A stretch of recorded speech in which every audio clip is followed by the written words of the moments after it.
दौंड तालुक्यातील bank of Maharashtra शाखा केडगाव यांच्या अंतर्गत असलेली अल्ट्रा स्मॉल ब्रँच ही शाखा नांदगावमध्ये BCA चालक नंदकिशोर शेलार याने ग्राहकांची फसवणूक केली आहे। नंदकिशोर शेलार यानं बँकेचे शिक्के वापरण्यास परवानगी नसतानाही बँकेच्या अधिकाराचे बनावट वेगवेगळे रब्बी शिक्के बनवून त्या शिक्क्यांचा आणि बँकेच्या जमा पावत्यांचा बेकायदेशीरपणे वापर करून लक्ष्मण आनंद जाधव यांनी त्यांचे बँक ऑफ महाराष्ट्र शाखा केडगाव मधील खाते बँक ऑफ महाराष्ट्र दौंड तालुक्यातील केडगाव येथील खाते यामध्ये 2 वेळेस प्रत्येकी 1 लाख रुपये भरण्यास विश्वासाने दिले असता ते पैसे त्यांच्या खात्यामध्ये जमा झाल्याची बनावट पावती देऊन ती रक्कम स्वतःच्या फायद्याकरिता वापरून बँकेचे आणि लक्ष्मण आनंद जाधव यांची फसवणूक केली म्हणून नंदकिशोर दत्तात्रय शेलार यांच्या विरुद्ध यवत पोलीस स्टेशनमध्ये गुन्हा दाखल झाला असून त्याला न्यायालयानं 3 दिवसाची पोलीस कोठडी सुनावली आहे।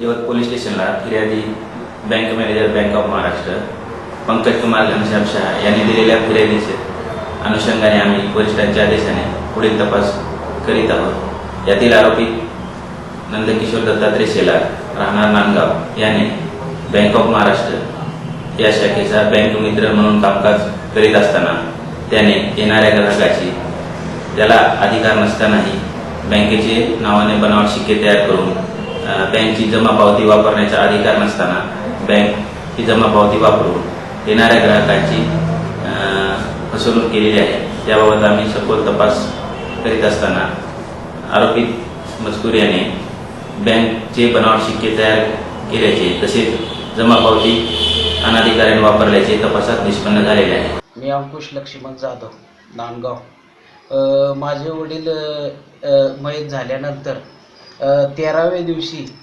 PT उघडल्यानंतर पासबुक मिळालं। ते पासबुकावर एकही एंट्री नव्हती।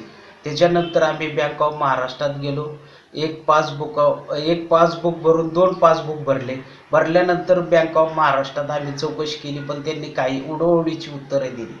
त्या संदर्भात आम्ही बरेच वेळा गावात पुढाऱ्यांचे संबंध आले, त्यांनी सुद्धा आमची कुणीच दखल घेतली नाही। त्याच्यानंतर आम्ही केडगाव पोलीस स्टेशनला गेलो, तिथं सुद्धा आमची दखल घेतली नाही। त्याच्यानंतर आम्ही डायरेक्ट माहितीच्या अधिकाराखाली माहिती मागवली, त्याच्यातच दखल घेतली नाही। त्याच्यानंतर डायरेक्ट आम्ही पुणे ग्रामीण पोलीस आयुक्त पोलीस अधीक्षक यांच्याकडे तक्रार केल्यानंतर मग खालच्या पातळीवर आमची दखल घेण्यात आली। दखल घेतल्यानंतर आम्ही बँकेत गेलो। बँक ऑफ महाराष्ट्रावर केस करण्याचं आमचं चालू होतं पण बँकेने न करता मग बँकेने त्याच्यावर केस केली। 22 लाखाची एंट्री झालेले आहेत, त्याच्याकडे 1 लाख रुपये भरलेले 2 विड्रॉ आहेत पण त्यांनी न देता बँकेने आमचे हे सगळे पैसे द्यावे अशी माझी विनंती है। नांदगांव में हमारा बैंक महाराष्ट्र तरफ से ये बकरंगी के नाम बकरंगी ये से फाइनेंशियल सर्विस है नंदकिशोर शेलार को हम लोग ये किए थे अपॉइंट किए थे। जिन्होंने कोटा सिक्का वगैरह जो यूज किए थे बैंक महाराष्ट्र का और उसका बदनामी बहुत सारे करने के बाद हमने उनका एजेंसी वगैरह बंद कर दिया और पुलिस में भी कंप्लेंट डाले हैं कि कोटा सिक्का के कारण हमारा बैंक का बदनामी हुआ है। और उनका भाई का भी जो है संदीप शेलार करके जिसने गणेश रोड में उनका चलाना था तो नांदगांव में चलाते थे, उनका भी हम लोग एजेंसी बंद किए। तो नांदगांव और गणेश नगर सब नागरिक से हम लोग ये करते हैं कि कोई भी उनके कोई भी व्यवहार अभी से मत कर। प्रतिनिधि नेहा जगताप, NTV न्यूज दौंड।